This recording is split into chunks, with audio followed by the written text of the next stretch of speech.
When Yanceyville, North Carolina released this dove, he never found his way back home. But we're happy he landed in Myrtle Beach. You'll meet him coming up next on Carolina People.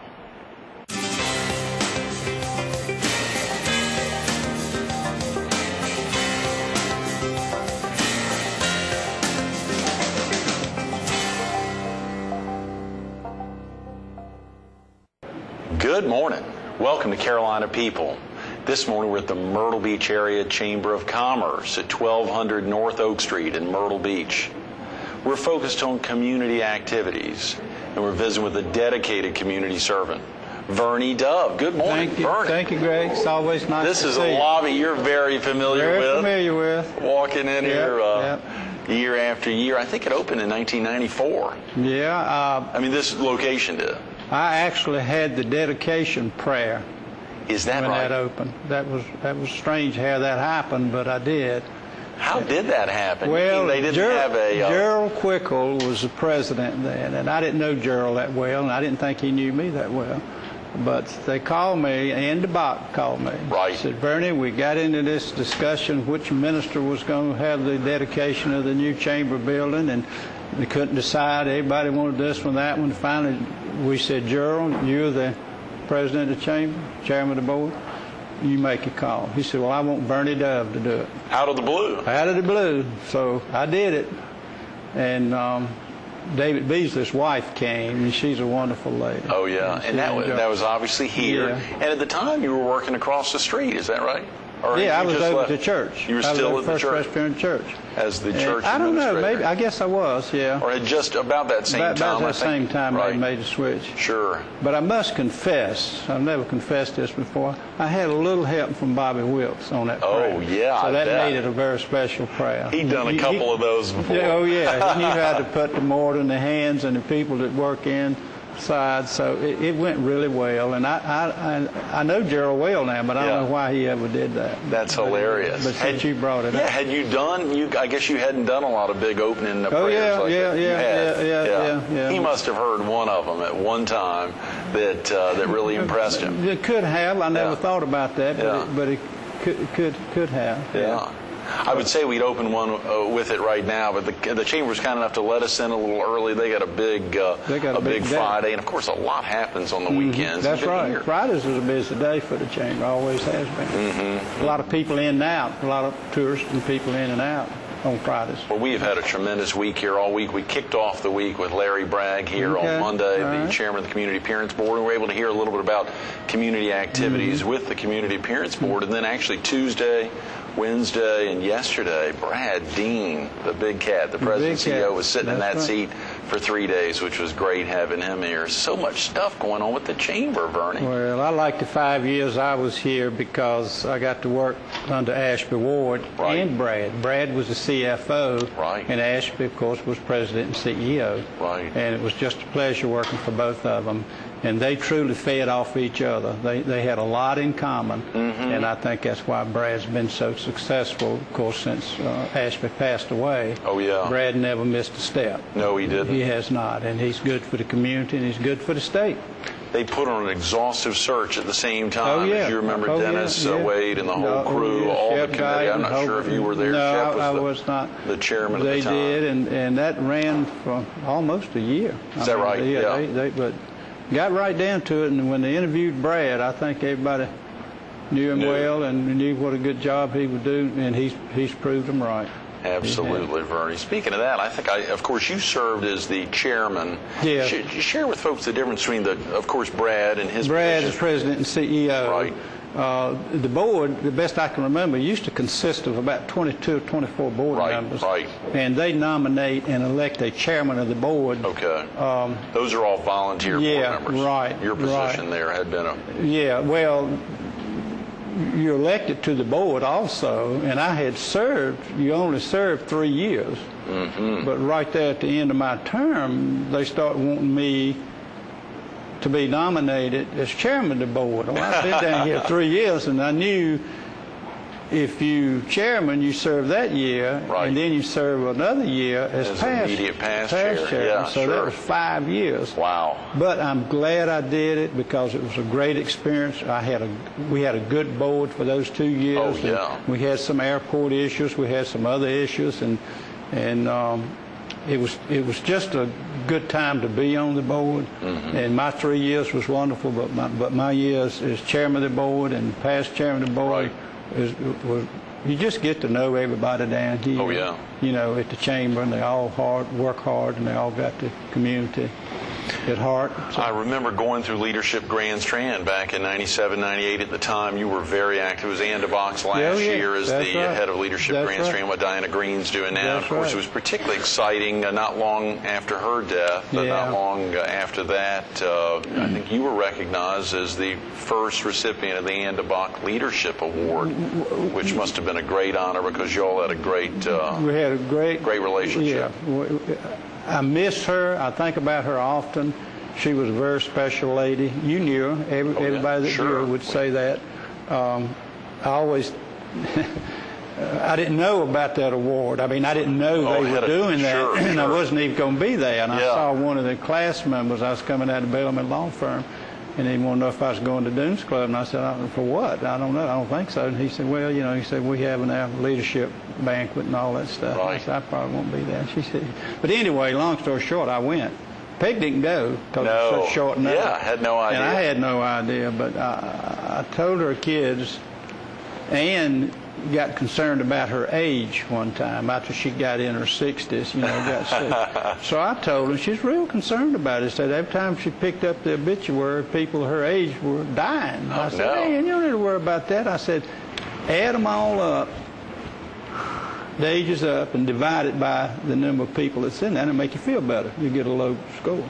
And she did that for a long time. And we laughed about it. And now I think about it, I'm getting to the age, I'm starting to look at the obituaries. So I might need to take my own advice. You better take your advice. But that's the kind of person she was. She was wonderful. And I am very proud of all the awards I've been fortunate enough to receive. That her plaque's in my study at home, and I'm very proud of that. And it's on the wall here at the chamber, you know, the Ann DeBock Foundation. It's right behind me, really, where it's at. And I'm very proud of that, of all the awards, of all the things that ever happened to me, knowing her like I did, that class thought enough to do that. I always appreciate that. Well, you know, as I said, kicking off the week with Larry Bragg, who must have gotten more of the years, Citizen of the Year, Volunteer of the Year, Realtor of the Year, more awards than I'd ever seen. And then, of course, I'm getting ready for your interview early this morning. I'm seeing Rotarian of the Year in 93, the Sun News Volunteer of the Year in 95, of course, the Myrtle Beach Area Chamber Citizen of the Year in 97, and then that Ann DeBock. So you're not quite a Larry Bragg there, Bernie, but you're close on his heels. Well, I know Larry. I know who you're talking about. Oh, yeah, sure. Yeah, he's been around a good little while. Those things amaze you when they happen. And I know when we moved here in '87, I was invited to one of the Citizens of the Year by a good friend of mine, Tim Duncan. And I thought it's just amazing the people that receive that award, what they've done in the past, and they've been. And it looked like when I received the award, I hadn't been here that long, you know, but that has been a highlight of my 20 years in Myrtle Beach. Absolutely, it's got to be. That was a wonderful thing. And then the chamber, you know, I'm always, Greg, as you know, a lot of young people move to town, attorneys and CPAs and real estate people. And a lot of times in the course of a week, somebody's going to want to know how they can get involved in the community. They want to do that. And I always think about the Heart Association. Tammy called me one day, and I said, well, look, I just got too much going on. I can't serve. That's about the first of me kind of getting out of some stuff. But I'll send you 3 good board members. And I did. Yes. And she always thanked me. Kim was one of them. Kim Gore was one of them. That's exactly. Well, you still attended some meetings. Yeah, but I'm an honorary, and she wanted to know if she could use my name. I said, yeah. Absolutely. And I was a little bit troubleshooter for her. If she had a problem, you know, I would help her get it solved. And that was my deal with with the Heart Association. The American Heart Association. It's a tremendous organization. Of course, so much has to happen here. Jack Monroe was with us recently, promoting the Horseback Ride-a-thon, which is now in its 26th year, named after him. His wife do he it and Margot year. are Cracker Jack, and all the dedicated volunteers that are out there. And the crowd they get at that thing. Incredible, They'll have almost 1,000 or more than 1,000 horses out there from 26 plus states and parts of Canada that come in. It's a big deal. Jack plans that from year to year. When that thing ends, he starts all over again. Oh, well, all those volunteers, the folks Leon Todd and Herman Holmes and, of course, Elizabeth Barnett, folks that have been doing it year after year. I hate to even start naming names, as Vernie. You get in trouble leaving some names off. Renee Wickstrom had been very active helping out the ride-a-thon. Well, there's so many good things, like the Miracle League with the Miracle League, That is amazing the way that field came about. Oh, the James C. Benton field, and the people that, Raymond Childs, our good friend, deceased now. Raymond was very active in that. Lance and Margie Thompson to this day remain very active. Tori Mackey, who's there, their executive director there, following in Stephanie's tremendous footsteps, has really done a crackerjack job. That's a great organization. It's a lot of great organizations around town. Of course, Kids Voting, another one that you helped kick off, Elizabeth Teal and others. Share with viewers real quick about the inception of Kids Voting. Well, it started back, I can't even remember how many years, when Mike Pate, you remember Mike Pate at the Sun News? The former publisher of the Sun News, a little before I got here. When Mike called and wanted to have lunch, one or two things going to happen. He wanted you to do something, or he wanted money for something. So we met at the Dunes Club, and he explained Kids Voting to me. It was a thing that Knight Ridder put money into, and it was where kids go to the polls with their parents and vote. I think most people know about that now. Absolutely. And they had their own voting booths and ballots. But it was all new. It was all shiny new. And I listened because I thought he was just explaining it to me. And he said he needed somebody to take it. He couldn't do it. Wanted to bring it here, get it started, hire the director, raise $50,000. And that was in an election year. Is that right? Yeah. And I said, well, good. I'll help you find somebody. I think we might can find. He said, no. We want you to do it. Oh, come on. And that was a challenge. And it was during election year. We had, at the time, they had 98 precincts in the county. And we had to have 4 volunteers for each precinct. And we had to get all those voting booths out, those cardboard voting booths. You've seen them. And the ballots and all that stuff. And had to train the teachers and had to get ballots. You'd have seen. We did it. You took it on, though. I took it on there, but I put some of my best friends on there, like Debbie Randolph and Rebecca Hines and Orby Ferguson. I'll leave somebody off here in a minute, so I won't go through the whole thing. You had a good group from church there. Good folks. And we got it done, and we didn't have but 9 members. Wow. And that's what I liked. We had 9 members, and I broke the tie if there was ever a tie. And after about 3 years, I kind of turned it all over. But in the meantime, early on, I hired Elizabeth Teal as executive director. Superstar. And she was the only, superstar is right. And she took that thing to another level. And she did a great job. But once I got out of it, I still go back. I still help if they need me and all this and that. I noticed a change. I've always been a firm believer, the smaller the board, the more you get done. You just get in, get out, and get enough good ideas. The board has grown. It's a big board now. And that's good, too, because they touch a lot of people and get more volunteers, I guess. But I like smaller boards. Tight, less than 10, that's right. Like a lot of bank boards. Yeah, a lot of bank boards. They don't have big boards. 10, And, but anyway, it's been a great thing. It's served a lot of kids in the public schools and private schools. Kids that are homeschooled. So, but it's kind of slowing down a little bit now. Last year they tried something new where the kids voted online at school. And that's another level of life we're getting into. Everybody but me is getting into. Well, you can do it, Vernie. No, I know. We're voting online right now for the best of the year. All that's voting is online. I know, but I've got Kim. As long as I've got Kim, I don't need email. Kim is such a super. Yeah, absolutely. That's right. Another great superstar. Without a doubt, she is. But anyway, kids voting is still there and still doing good. And, we took it to Georgetown, tried it in Columbia. I went to Spartanburg, and Spartanburg County has 7 school districts, 7 superintendents, and 7 school boards. Right. Now you can't. That's like herding cats. Yeah. You can't get them all together. No. But it's worked out well here, and it's still going. You know, Vernie, as I drove in early this morning, and of course saw your vehicle, you were kind enough to arrive even before I did early this morning. I was walking, obviously, here into the chamber and saw that license plate on the front of your vehicle. There's a North Carolina tag on there. And, of course, for you, who is considered Carolina, the Carolina blue you're wearing on your shirt, but for the last 20 years, when you hear Carolina, they're not talking about Chapel Hill. What's that been like for Well, you know, I shouldn't say this. I say this, and people know I'm joking. They don't get too mad at me. But when they say Carolina, I say, now, are you talking about Big Carolina and Chapel Hill, or are you talking about Little Carolina and Columbia? No. Well, that creates some conversation. Absolutely. But when you go back out this morning, if you look on the latch that raises my trunk lid up on the Yukon, there's a little UNC Carolina blue and white little sticker right there. You've got a Carolina just one a little on small, the back just and on the front. Yeah, well, just a little sticker on that latch thing. Sure, just a little sticker, yeah. So you're promoting the Big Carolina. Yeah, Big Carolina. You are going to get in trouble. And I kid my best friend in the world, Walt Standish. You know, he's big USC, Big Carolina. Right. And we went up there to a basketball game one night, and got there a little early, and I said, well, drive me around, show me the campus. And he said, you're on the campus. I said, all I see is buildings. We're downtown. He said, this is it. Oh, no. You know, it's pretty much, it's kind of like NC State used to be. I haven't been over there in years now, but, you know, their They've campus. They've expanded a good bit. Yeah, they have a lot. They have. Yeah. And now, you know, our son and his wife and our 2 grandsons live in Durham.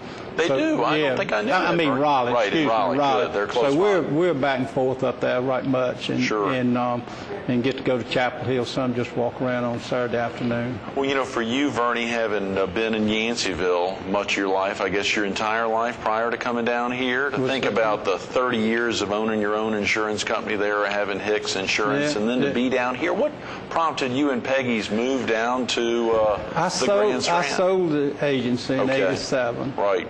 And it was a drawn-out situation, but it was just a good situation at the time. I was 51, Peg and I were 51. Right, good age. And I never dreamed I'd leave North Carolina. It never crossed my mind, but we came to Wilmington and Wrightsville Beach and got down to Sunset Beach and Calabash. And Peg said, you promised me if we moved away, we'd live where there was some convenience. Well, 20 years ago, it was no conveniences from here to Wilmington. Sure. And she said, I'd just soon go back home. I said, to Yanceyville. Yeah. I said, Peg, you don't have a home. We sold a home. She said, well, I want to go to the beach house. We had a little place at Surfside. Right. So we went down there and lived a year. And just really liked being at the beach. Of course, we'd spent a lot of time down there. Our kids grew up there, and our kids coming down college, to Surfside. coming down on the weekend. And so we lived over at the beach house for a while. Then, you know, we built in Wachasaw Plantation. That's right. Stayed there about 8 years, maybe 9 years. And that's where Walt and I became such good friends. We were neighbors. Walt was down there. Yeah, Walt Standish. And then watched his little kids grow up. Now they all grown, doing really well. And so then the thing at the church was interesting, working with Bobby Wilkes. What's Bobby like working for, Vernie? Bobby, I tell you what, he'd be a tough one to work for. No. You learn so much. Learn a lot. He has Bobby. Different visions of things, different answers. Right. I always remember a good friend had passed away, and I went over and told Bobby about it, and I said, you know, Bobby, that was so sudden. I said, you know, makes you realize if you've got something to do, you need to do it today. You never know. He said, no. If you've got something you need to do for somebody, you need to do it today. You know, and it makes a lot of sense. That's a great Bobby writes a lot of notes. I got in a habit of writing everybody notes. Bobby visits the hospital all the time.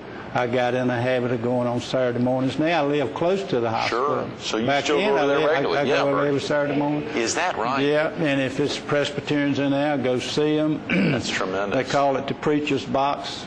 If I go through that box, whether they Baptist, Methodist, don't matter. Right. If they're from North Carolina, I go visit them. I go say hello. But you know, you learn a lot from somebody like that, and that's out of the realm of mine and your business life. Right. Right. But to spend 5 years with him was a major part of my life, those 5 years. I got to say, Vernie, early this morning I was reflecting at my notes from a sermon that he gave at the beginning of this month, right after he got back from the mountains. One of my favorites, Come Before Winter. Every year. That's what a great line. This line, that's an annual. It is. It's a wonderful one, and this was a great line of, you'd never seen someone's tombstone with the words, I was at the office too much. That's right. I wish I hadn't been at the office so much. I mean, it was just a great, I wish I hadn't been at the office so much. Yeah. I wish I spent more time at the office. Forgive me. Yeah, I was saying it wrong. I wish I spent more time at the office. You've never seen that on someone's tombstone. Well, you know Brown Bradley well. You know, he's a music director over there, and he and Bobby worked hard against each other, for each other, and get they got a lot of the stuff Orangeburg going on. connection. But the Orangeburg's connection. But Brown's favorite tombstone saying is that he said he saw this in Charleston. I don't know whether he did or not, but tombstone said, "I told you I didn't feel good." I told you I didn't. I told you I didn't feel good. Oh no! So that was his answer to Bobby's tombstone story. But they are two great guys that bounce off each other, and you know about First Presbyterian Church. Oh, absolutely, absolutely. You know how great support them well. Yes. And I will say this: all this stuff, just so quickly, don't know why I have become so involved in the city and nonprofits and doing everything you can to help. Bobby was always very lenient with me. I mean, he liked that. It wasn't like I was spending too much time away from the office, because we did a lot of things together. Bobby and I did a lot, and you could ask him, and he would help any way he could. And then you all remained involved after you left the church, and you joined Raymond Child there at Associated Insurance. That's right. I think you said you continued to remain active, and of course remain active in the church. Well, Bobby's a good one to go to bounce things off of. You know, and we talk to each other a lot on the phone and run into each other at dinner and lunch sometimes. I've always said that Bobby lives in another world. I just wish you and I could live in that world. Wow. That's just the way his mind works. Those are great words. We had Bobby with us at Villa Romana a couple of years ago. He was overcoming a bad cold, so he just wasn't in as good a spirits as he would have liked to have been. We'll have to. Everyone at least suffers colds still. That's right. Even Bobby him. will. That's right. Exactly right. That's there's so. Well, he's busy. He's got, I think, 6 grandkids now. Does he really? That's right. And you've got how many, Vernie? 2. You've got 2. Yeah, Wilson. And they are both in the triangle. Right. One of them's in high school, plays a lot of football and baseball. The oldest one, Brooks. Right. He's the oldest, and he's about your height. 14 years old. Yeah. Oh, come on. Yeah, and both the little boys are adopted. They're Koreans. They're little Korean boys. Is that right? Yeah. And Wilson, he's the youngest. He's 4 years younger than Brooks. But we go back and forth to Raleigh a lot to watch Brooks play. You've also got a child. Your daughter's in the triad. Yeah, she's in Greensboro. Good. In Fisher Park. She bought a home in Fisher Park, which is right downtown Greensboro. Right. And is she still in banking, Vernie? Yeah, still been in it since she was a freshman at Chapel Hill. That's amazing. She'd go to Charlotte and stay with her grandmother and work at Wachovia, and she's still with Wachovia. She's a regional vice president with Wachovia up in Greensboro. Right. We didn't talk much. We've run out of time, Vernie. I hate to say we always weren't able to talk much about Associated Insurers, where you've been, I guess, since you left the church. Remaining active. And, of course, you've still been able to remain active in the community even while continuing to write insurance and stay active there. I have a lot of freedom. I come and go, pretty good. And, of course, First Federal bought the agency before Raymond died, and that was a blessing. Really, it was good for Raymond. It was good. And that's good for Jerry. Sure. And First Federal's been easy to work with, and so I have my free time. And with that free time, what are you mostly doing now, Vernie? Well, I say free times. I try to take Fridays off, but that never works. I wind up back at the office. Wearing a coat and tie right now on a Friday morning. I'm sorry. But when I say free time, we jump up any time and go to see Brooks play ball, even if it's outside of Raleigh.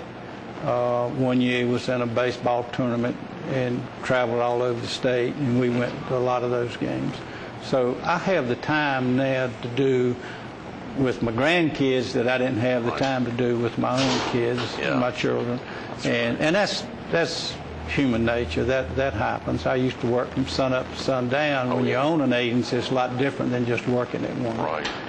But now with those grandkids, it gives us opportunity to do a lot of things. For viewers who might have missed you in the past, Vernie, I've heard you share it before. I've got to ask you, I love hearing it because it reminds me of my own daddy. But you know that you've got so many inspirations in life around you, both in this community, obviously folks like in this building, people that have really helped drive you. You've got some special inspirations as well. That's exactly right. Well, the number one inspiration, as you know, is Peggy, my Peggy. You know her well. Oh, yeah. And I give her credit for a lot of things. And then, of course, the person who got me started in business a long time ago, Harry Bray, owned the agency, and that's another whole story. Raymond Childs is somebody that you cannot forget. Right. I know how much he thought of you and vice versa. I thought of him. And I thought a lot of Raymond, and he saw something. I never thought I'd go back in the insurance business, and he talked me into it, and I did. And now I'm glad I did. I'm glad I did. It's just another level from a rural insurance agency in a small town of 1,800 people to a place like Myrtle Beach. See, when I first moved here, the wing stores were the biggest buildings I'd ever see, hardly. Oh, yeah, ever, right. In Caswell County, it was to curing bonds and pack houses and country stores, and that was about it. But Myrtle Beach is just an absolutely wonderful place, and I can honestly say this, that Peg and I both feel like we've never lived anyplace else. We love our hometown and our county, but to live here in Myrtle Beach, we truly don't look back, and we feel like we've never lived anyplace else but Myrtle Beach. Those are great words. Vernie, thanks so much for being with us this morning. I'm sorry we've run out of time. That's Get that coat and tie off. Don't worry, I will. Some fun today. Absolutely. All right. Stay tuned to more Carolina People with Vernie Dove coming up next. Can you imagine owning your own business for years, selling out, deciding to retire, you and your wife moving down, trying to find somewhere to live, ended up in Myrtle Beach? You heard those special words that Vernie shared right there at the end. He and Peggy have made Myrtle Beach home for so many reasons, and they love it here. His special bride of more than 5 decades. They've made a commitment to the area. You've seen it in everything he does, everything they both do. They continue to do it, even on all those amazing trips to the Triangle. Vernie Dove, thanks for being with us.